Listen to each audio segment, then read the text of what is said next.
চুয়াডাঙ্গার বদরগঞ্জে দীর্ঘদিন ঠিকাদার রাস্তা খুঁড়ে রাখায় জনদুর্ভোগ, ব্যবসায়ীদের প্রতিবাদ।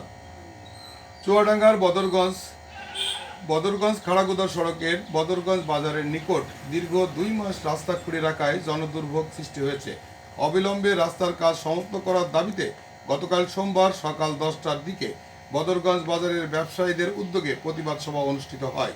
প্রতিবাদ সভায় বক্তারা বলেন, রাস্তা দীর্ঘ 2 মাস রাস্তা খুঁড়ে রাখায় আমাদের ব্যবসা প্রতিষ্ঠান সহ কলেজের এইচএসসি পরীক্ষার্থীদের চলাচলের সমস্যা সৃষ্টি হচ্ছে। জেলা প্রশাসকের আশু দৃষ্টি আকর্ষণ করছেন।